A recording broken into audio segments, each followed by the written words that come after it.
So when it comes to addressing, the leading threat to our oceans, which has been completely hidden for so long, it's been out of the conversation. People haven't been talking about it, and now finally, it's pretty much blown the fishing industry out of the water. We're now aware of the problem. It's no longer out of sight and out of mind, and we have the world's attention, thanks to Netflix, on this issue. We hear a lot about blood diamonds. This is blood shrimp. We are at war with the oceans, and if we win this war, we're going to lose it all because mankind is not able to live on this planet with the Dead Sea. Hey everybody, this is Klaus from Plant-Based News. So I hope you enjoyed this video, which is part 2 of our exclusive interview with the directors of the Netflix phenomenon Seaspiracy. If you missed part 1, I'll link it down below. But the first question in this part of the interview to Ali and Lucy was, what proportion of the feedback in terms of the reception of Seaspiracy has been positive and negative? Hope you enjoyed the interview. I think overall, for us, it's been I'd say 95% positive. But I also think as a film that has gone to the scale that it is, it's really naive to think we're not going to get pushback, especially because the nature of it is so controversial. So, pushback is to be expected. But I also think that it's still, making the conversation go, which is good. So yeah, I mean, criticism, pushback, I think it's good as well, because it gets people talking. Yeah, and if you have a look at some of the reviews online on Rotten Tomatoes and IMDb, it's at 96%, 4.9 stars, and that's coming from people who are, of all ages, young and old, people who have knowledge of marine biology and science, and even people who are seafood chefs have been writing to us and said that this really made them reconsider whether they're going to shift their menu on their restaurant and stuff. So we're receiving, a lot of positive feedback from all over the place, and the small amount of criticism has really come from within the industry itself. Well, that being said, we also, it's so split, because we have marine biologists who have reached out and said, we love this film. We have other ones that criticize it heavily, and the same with the fishing industry. Obviously, the fishing industry has pushed back, which we expected. They pushed back before the film was even out. But also, I think it was on the radio, we heard Fisherman saying, it's all true. In every sector, you do get divide. Yeah, and I guess it's expected that a documentary like Seaspiracy is going to polarize the audience. But I just wanted to ask quickly about what you just said. I just want to make sure I didn't hear it incorrectly. You're saying that a fisherman actually agreed with all of the points in the film, and he said that publicly, right? So I believe it was George Monbiot on Radio 4 or something, and I think they were speaking to a fisherman from the UK, and when the radio host asked him if he had any comments on the film, if he wanted to refute anything, I believe his comments were something along the lines of, we embrace documentaries like Seaspiracy. I think some of the issues, or many of the issues that it's highlighted, are very real and significant issues within this global industry. Things like illegal, unlegislated fishing, modern-day slavery, and a number of the things that George has highlighted. I don't think they can be disputed, and we think we've been talking about some of these issues for a long time, and think the conversation is long overdue. So from even within the industry, there's been acknowledgement of the issues that we raised. Yeah, just to add, that happens a lot. Even the people who are coming out with statements, who are in the film, they're even saying the film raised some good points, and then, the criticism will come. So I think even with a lot of the criticism, they're still acknowledging that we've, drawn attention to an overall issue that, was well overdue to come out and everyone to talk about. So. Guys, you mentioned that there's been pushback from the fishing industry. Obviously, we did a video on this a couple of weeks ago, but for people that maybe didn't see that, can you explain what happened? Yeah, so I think it was the National Fisheries Institute in the States, which represent a huge majority of the US fishing industry. When the trailer came out, I believe they were getting ready to push back heavily against the film. And it's really no surprise to us. It's something we encountered while making the film.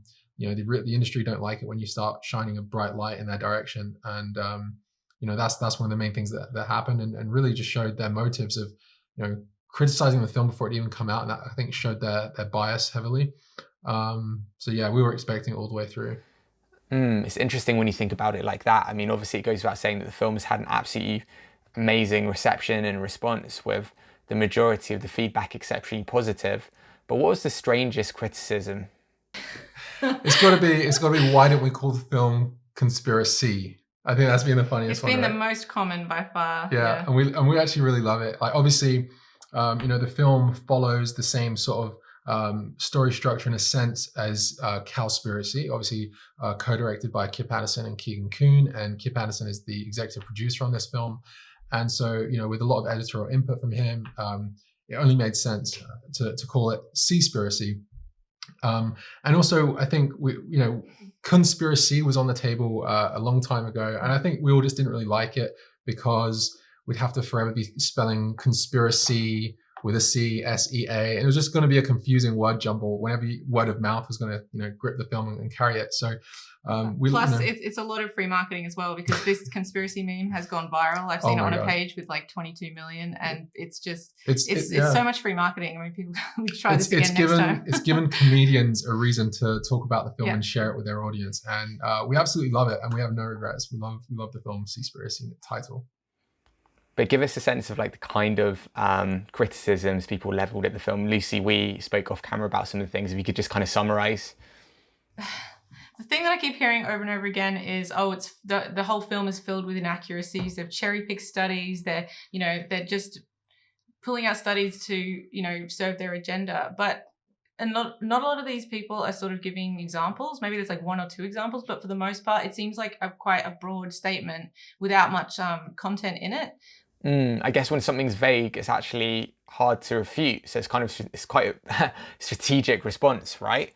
But there've been a few specific criticisms what I'd love to give you an opportunity to refute. So criticism number one, Oceana said you misrepresented their organization because an interview with a former Oceana staffer appeared to suggest the organization did not have a definition for sustainability. They said she meant that it can be confusing for consumers who try to buy sustainable seafood, not that Oceana does not have a definition for sustainability. In a statement, Oceana said that choosing to abstain from consuming seafood is not a realistic choice for the hundreds of millions of people around the world who depend on coastal fisheries, many of whom are also facing poverty, hunger, and malnutrition. How do you guys respond to that? Yeah, I'm happy to answer that. So, Oceana, although, they do incredible work around the world, when it comes down to, one of their core messages, which is telling people that one of the best things they can do to protect the ocean is eat sustainable fish. And their own spokesperson said that, there's no real definition for it, and it's really hard for consumers to work that out on their end as well. It just leaves you feeling like, there might be something lacking there.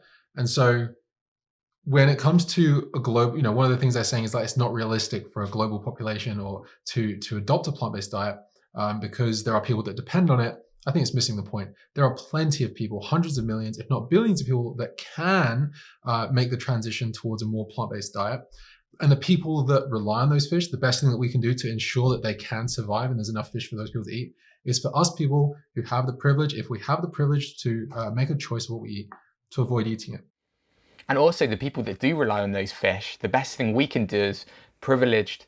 We're privileged enough to be in a situation where we can forego and not consume fish. The best thing we can do to give those people a chance where we're not going to, encounter fishless oceans is to give it up. I mean, Lucy, you were super powerful about this point before we started recording, right? And I think we've got to be really careful not to sort of weaponize poor and vulnerable people who are depending on fish to justify our own eating habits when we have the privilege to choose not to choose something else quite comfortably. I think the people that are watching this film on Netflix and are going to, these NGOs websites looking for, how to eat sustainably, they're not the people that are relying on this for sustenance, for survival. It's really articulated really well, Lucy. I completely, as you know, agree. I just wanted to jump in here and mention criticism number two, because one of the assertions in the film is that the ocean will be empty by 2048, which has attracted some criticism, hasn't it? What are your thoughts? Or at least, can you just explain it to the to our audience? So overall, I mean, the study was put out by Boris Worm and Daniel Pauly. And the study estimated that with current fishing trends, if they continue, we could see empty oceans or commercially virtually empty oceans by the year 2048. Now, this is a speculation. As with everything, there's going to be a margin of error. In some places in our oceans, that year is going to be further. In some parts of our oceans, it's already happened where it's no longer viable to catch fish. There's just none left there anymore. The overall trend is what we need to look at. So who cares if it's 2048, 2050, 2051? The trajectory is showing that the fish populations are declining as overall, they're going downwards. Sure, you might get a few species here that are rebounding a little bit because we've reduced fishing pressure, but the overall trend is going downwards. And one of the things that critics are using to say that the study was debunked was, I believe the scientists put forward a statement saying that so long as we follow some sustainable measures, we're not going to see empty oceans by 2048. And I believe that might have been used to justify continuing fishing. But the thing is, that would be dependent on doing those sustainable measures. And there's no real evidence globally that we're doing that. And so we are in a trajectory. And Paul Watson believes that 2048 is an optimistic number.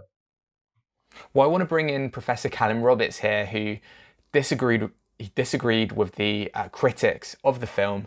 He said, as quoted in The Guardian, it's not been made for its film scientific rigor. It's used the techniques of film storytelling to make its case. My colleagues, he said, may rue the statistics, but the basic thrust of it is we're doing a huge amount of damage to the ocean, and that's true.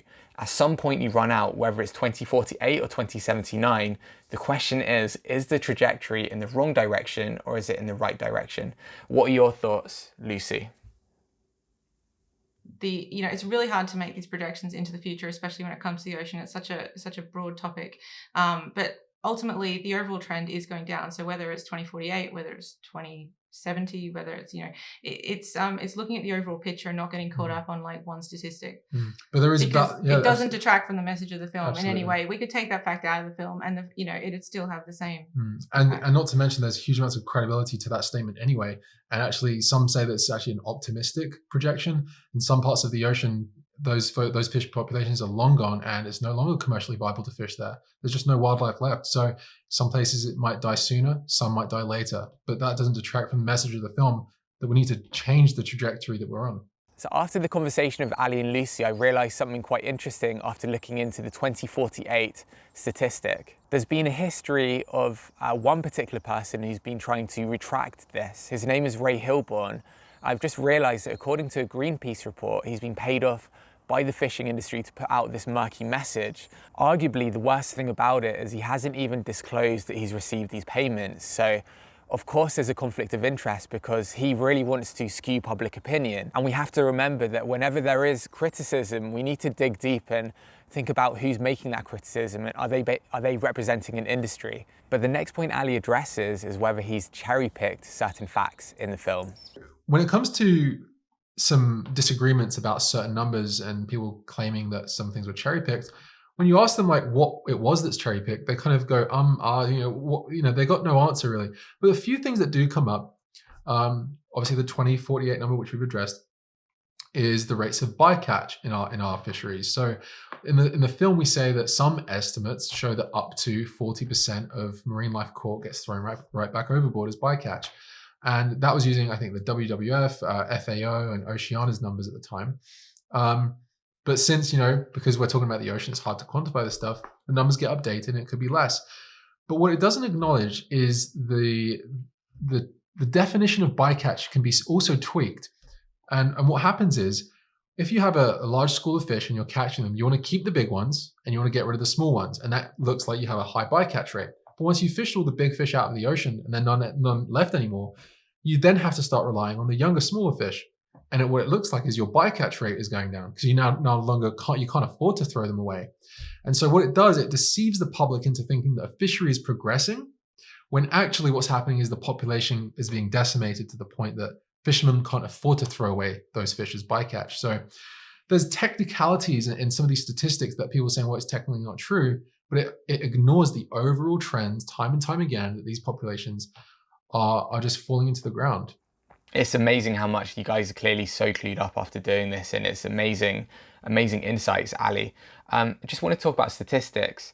How did you know which ones to pick? Because every topic, there's so many statistics that we can pick from. How did he make sure that, they were the most accurate representative statistics, when it came to things like bycatch or overfishing?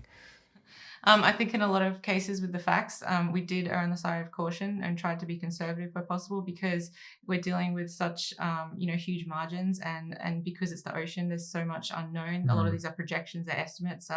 So, we did often round down just to be on the safe side. Yeah, and we wanted to make a rock solid film that's completely watertight as much as possible. And I think the fact that we have the world's attention on this film it's standing the the test of their scrutiny. So it's clearly worked out. Yeah, look, and that's something that is an obvious point, but it's a good point. You see, people seem to forget it, right? Sorry to cut in there, but I just want to make sure that we address another specific point, which I've got in front of me, which was made after the film's release. It was Mark Palmer from the International Marine Mammal Project who said, "The film took my statement out of context to suggest that there's no oversight and we don't know whether dolphins are being killed. That is not true," he said. How do you guys respond to that? Look, when it comes down to it, they're making a claim that you can guarantee that this kind of tuna is dolphin safe. They cannot guarantee it. They said it in the interview. Nothing was taken out of context. And we wouldn't accept this level of uncertainty when it comes to other labels like GMO labels or organic labels or lactose-free labels. If something was 50% GMO, you can't call it GMO-free. This is effectively what they're doing with cans of tuna with the dolphin safe label. If they cannot guarantee it, and they can't, they shouldn't be putting it on cans of tuna. So nothing was taken out of context. And David Phillips, from the same organisation, the International Marine Mammal Project, said the Seaspiracy falsely claims that dolphin safe label is a conspiracy to benefit the global fisheries industries. Phillips said the film had chosen to grossly distort and mischaracterize the aims of the label, Phillips said. He said that the dolphin safe tuna program is responsible for the largest decline in dolphin deaths by tuna fishing vessels in history. He said dolphin kill levels have been reduced by more than 95%, preventing the indiscriminate slaughter of more than 100,000 dolphins every year. Your thoughts? So the dolphin safe tuna, we weren't trying to make out that was a conspiracy to benefit the fishing industry. We were just clearly saying, this isn't clear for consumers, conscious consumers who are trying to make the right decision. They're being told this is dolphin safe and you can't guarantee it. And even if it's, say, 95% dolphin safe, it's still not dolphin safe. 1 dolphin, 10 dolphins, it's still not dolphin safe. And that's what the point we're trying to make was. It's not about being a conspiracy for the fishing industries. It's about transparency with the consumer. But how do you respond to the comments about the fact that they've actually reduced the number of by 95%, right? I mean, that's great if they have helped the decline of dolphin deaths, but that's not clear to the consumer. When a consumer picks up that can, they're thinking this is dolphin safe. No dolphins were killed. Okay, if they're not 1 dolphin, 10 dolphins, that's not transparency with the consumer. You can't make the claim that something is dolphin safe, even if there's 1 dolphin getting killed. And what I'd like to actually add on that is how can they prove it that it's 95% reduction? I mean, if these observers that they even say in the interview can be bribed, and these observers aren't even out there on these boats, how can they actually guarantee that 95% of reduction of dolphin deaths have occurred? So I'd like to see prove it, define it, show us how you know that. Yeah, and just what Mark said in the interview himself. He said 1 dolphin and you're out. So that's his words. Let's touch on another person, Christina Hicks, who was actually interviewed in the film. She said on Twitter that it's unnerving to discover your cameo in a film slamming an industry you love and are committed your career to. Yeah, we were surprised to read that because we did interview her and we said we're doing a film about ocean conservation and we wanted to talk about the fishing industry, and she did agree to the interview. She did sign a release form. So yeah, we were surprised. Yeah, so Christina Hicks, I mean, we really loved her interview. It was probably one of the shortest in the entire film. It was just to say 2 facts about fishing subsidies and to draw awareness to that. That $35 billion globally go to the fishing industry when we need less than that to resolve world hunger, according to United Nations. So yeah, we were surprised to hear that she didn't maybe align with the film, but we were grateful for her contribution, and there's no animosity. I think what she contributed to the film was great. I just want to add that not everyone we interview necessarily has to agree with the conclusion of the film, and often when we interview people, we don't ourselves know the conclusion of the film. This was earlier on in the process, so we were still sort of just doing interviews, trying to find out what that story was. So we didn't know the premise of the film ourselves at that point. Yeah. I guess I'm just going through, this is an opportunity for you guys to respond to stuff just because people, there's a lot of misinformation flying around. I know a lot of people click this video. Let's talk about the New York Times, who said your film made some great points, which of course it did, but they said it was too conspiratorial. Again, what's your take? No, I mean, the sort of conspiracy element is more just there's a lot of ignorance to these subjects, and there's a lot of maybe collusion perhaps, or conflict of interest when it comes down to it. But in terms of a conspiracy, I mean, the fact is that these organizations that seem to, that claim to know what is sustainable and are accrediting that to certain products cannot guarantee it. They can't define it. Even up to the European Union, there's even misconception of what sustainable fishing even is within the policymakers that are, putting forward policy in how we deal with our oceans and how we deal with fishing. And so I think there's just a lot of ignorance going along, but we're not trying to make a conspiracy that's not there. So what was the bit when it did feel like a bit of a conspiracy? Or I guess a better question is, why did he even call it Seaspiracy then? What is the actual conspiracy? When we're asking these organizations and bringing up this simple question from our point of view, what about fishing gear? What about fishing nets? Why isn't this part of the conversation? The huge pushback, that is what gives us this kind of vibe of there's something that's going on here. There's something that doesn't add up. There's something that, seems like it's being hidden. So that's for me what the conspiracy is. And we talked earlier about the process of making this documentary. Everybody knows a film is highly edited, right? Are there any parts that were, let's say, narrativized at all? I would say that the beginning of the film, me being the plastic police, that whole element of calling restaurants up and asking them to end their plastic use is definitely narrativized and kind of retells my story over the years, condensed into a short space of time, as someone who is really, really passionate about plastic. And really sort of retelling that story so the audience, gets up to speed with where I'm at as an ocean lover and someone who wants to take action. So that whole intro part about, the plastic police, that was definitely narrativized, I think. Yeah, and I'm just want to add that was probably, you don't think it would be, but that was actually in a lot of ways the hardest part of the film to get right, because, when we were sort of traveling, uncovering all this stuff, it was like we hit the ground running and it's like, well, hang on, back up. We need to sort of get the audience up to speed and we've got to, introduce Ali's character, and it was in a lot of ways like really tricky to try and get that right, because it wasn't perhaps as authentic and as Yeah, so it's definitely and credit to Kip. Kip Anderson, the executive producer on this film, was really the one suggested to me that, hey, Ali, you're going to be the guy that like this journey follows. When I set out to make a film about the ocean, like I never realized it would be following my journey. I thought it'd be just me telling a story about the ocean, and really it needed that central character to carry the story forward. So, Kip definitely encouraged that and pushed that forward. And just to rattle through a few other things, normally fish eaters say to defend their position is, fish aren't as sentient as land animals. How do you respond to that? I think the sentience of fish is most understood probably because they're the most alien to our senses. So they're probably the last that we're going to care about because, they don't blink. They're kind of underwater. They're very foreign to us. So it's very hard for us to empathize with them. I think the more like us a creature is, the easier it is for us to empathize. So they're kind of at the bottom of the list when we think about, can they feel pain? Can they feel fear? But, there's emerging signs that they can. And in many ways, like they experience things far superior to ourselves. They can see better than us. They can hear better. That they have incredibly sensitive things going on in their bodies where they all move as one. So, yeah, I mean, I really hope that people start extending, our circle of compassion to fish as well. I completely agree. And what about people that just have fish because they genuinely believe they need it? They need it rather for nutrients. I think for so long, this idea has just been so foreign to so many people because there's this assumption that we need to eat fish, right? That it is a necessary thing. But as the documentary shows, you can get these nutrients from other plant-based sources. You can be, healthy, and you can eat those things without touching the ocean. So I think by showing that it's not necessary, we've opened up the possibility that people can do this and address it in the same way that we do with plastic.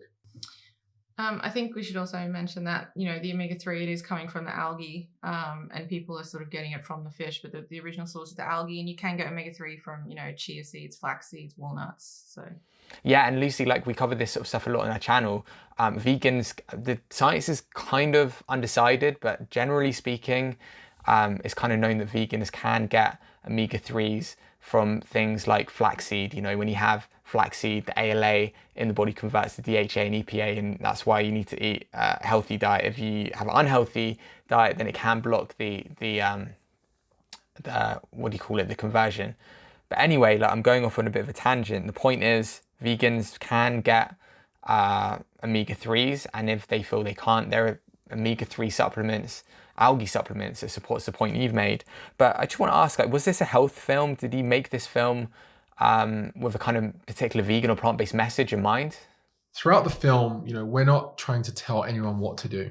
Throughout the whole film, it's just us exploring, trying to find out more answers and just trying to ask the difficult questions.